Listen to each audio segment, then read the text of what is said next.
Hey friends, welcome back to the Gubba Homestead. I'm Gubba, and today we are going to be talking about the things that will destroy your food storage and all of your preparations. If you're not aware of these things or you don't do these things, all of your hard work will go down the drain. So let's get started. Number one, if you don't have a food storage at all, it's 2024. Just a few years ago in 2020, we saw empty grocery stores, all right? I don't know about you, when I went to the grocery stores, shelves were barren, freezer section was barren, refrigerator section was barren, there was arrows on the floor for people to follow around, and that was utter chaos. I remember people fighting over a bag of dried beans. Do you want to be fighting over a bag of dried beans for your food storage? Or do you want food for you and your family to eat that you actually enjoy? I feel like that is a much better way to prepare for unforeseen events by having food that your family will actually eat. Could you imagine having to just survive off of rice and beans? Sure, it's doable, but once you want,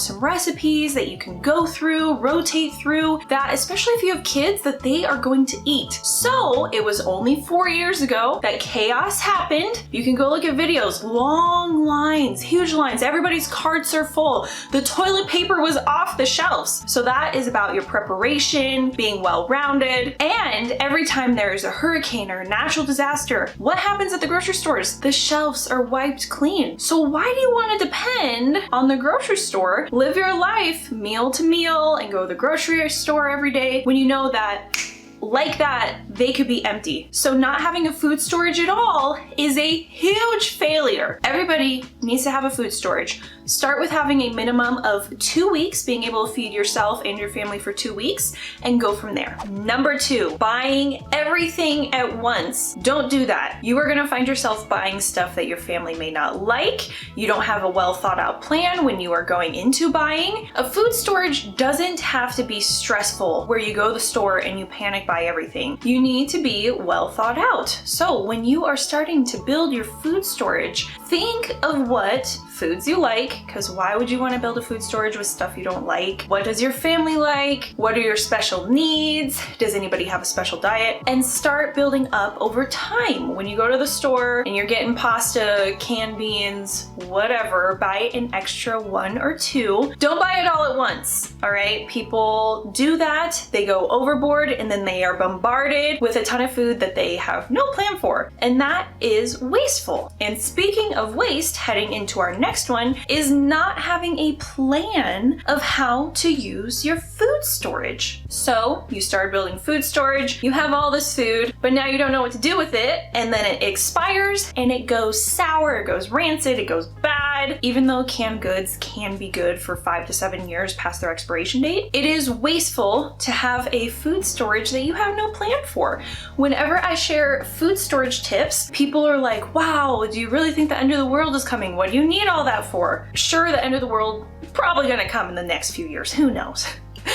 But a food storage doesn't have to be for a total disaster, for an end of the world scenario. It can be for every day. So what you see behind me, I'm rotating through. Nothing goes to waste. And then I replenish this. I have a food storage course and a food storage guide that can help you walk through and make a structure for that so your food storage can stay organized. Once you start building a food storage and you don't have a plan and you're just buying and you don't know what you're gonna be making, that is a recipe for disaster and wasted food, wasted time, and wasted money. The goal is to use your food storage, not wait for a day that may never come and then you're like, wow, a food storage is a waste of time. It's not at all. It's all about how you use it. The next thing that is a huge mistake if you are building a food storage going through the process is not learning different kinds of food preservation methods. One, this will save you time from having to go to the store, deal with chaos. I don't know about you, but I don't like going to the store. There's just something discombobulated that I'm not a fan of. But also it's gonna save you money. So here I have a quart of organic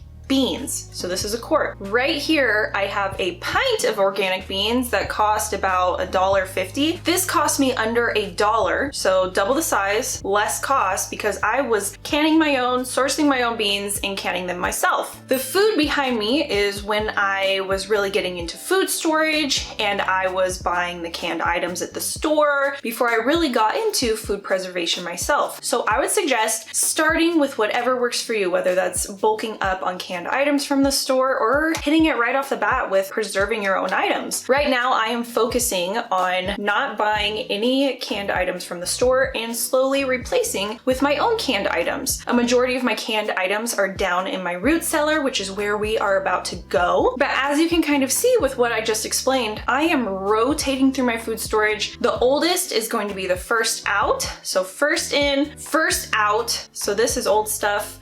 And I have been using it to feed to my chickens and other stuff that I'm not really vibing with eating anymore. And I'm slowly replacing with things like freeze-dried goods because I have a Harvest Right freeze dryer. I'm canning goods, I'm dehydrating goods, and working them into my food storage. So let's head down to the root cellar and touch on other things that are going to ruin your food storage or your prepping. Another element to consider when it comes to food storage that can be make or break is your method of food preservation, and are you using the right one? So right here I have a Mylar bag. These are great for long-term food storage if you use the proper oxygen absorber. I have a lot of videos on these showing how to use them. What I like to put in here is foods for long-term food storage, so freeze-dried foods that have all the moisture taken out. Then I put them into here to go last up to 30 years depending on the food. If I stored food in here that had moisture, I would not be storing that properly and I would end up with a spoiled, moldy mess. So you need to know what kind of foods you are preserving and how you're going to preserve them. Next, if you are going to be canning, you have to consider that light over time will degrade the food inside of here. So these jars are see-through, unlike these Mylar bags, they don't let light in. So over time, the light will deteriorate your food, and that is why canned items, although they can last indefinitely,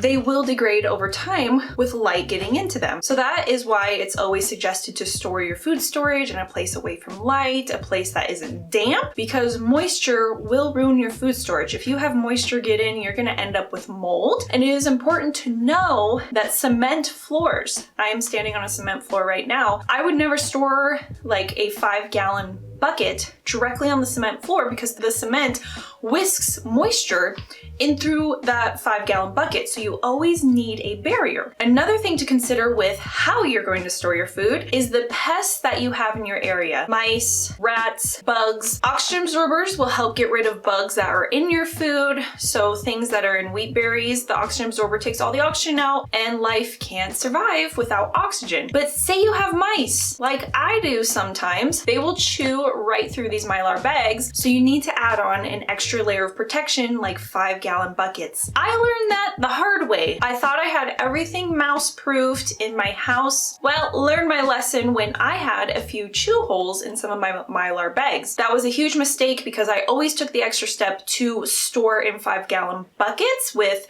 gamma lids, which I will show you, but I didn't. And I had pasta stored in Mylar bags. I ended up cooking that pasta and just giving it to my chickens because it was no longer suitable for me. I didn't feel comfortable eating something that a mouse had gotten into. So I cooked it and gave it to my chickens. So keep in mind the pests that you have, where you're storing it, and how you're storing it. The last aspects that I want to talk about that can be make or break for your food storage and your prepping is making sure you have the proper tools to build your food storage. Not only is it necessary to have the food storage, but if you're going to be preserving food, make sure that you have the necessary preservation tools. Jars, lids, rings, the Mylar bags, the canners. Make sure you have those tools. Also, for example, I store and use wheat berries. You grind the wheat berries into flour, so it makes sense that I have manual grain mills. Right now I have an electric grain mill. Say the electricity goes out, the grid goes down, I need a way to still mill my grains. It would also come in handy to have different kinds of water purification systems. If you think about it, in your food storage, the most important thing is water. Water is life. How are you going to get water if the water in your food storage runs out? You want to ensure that your family can have clean water, so having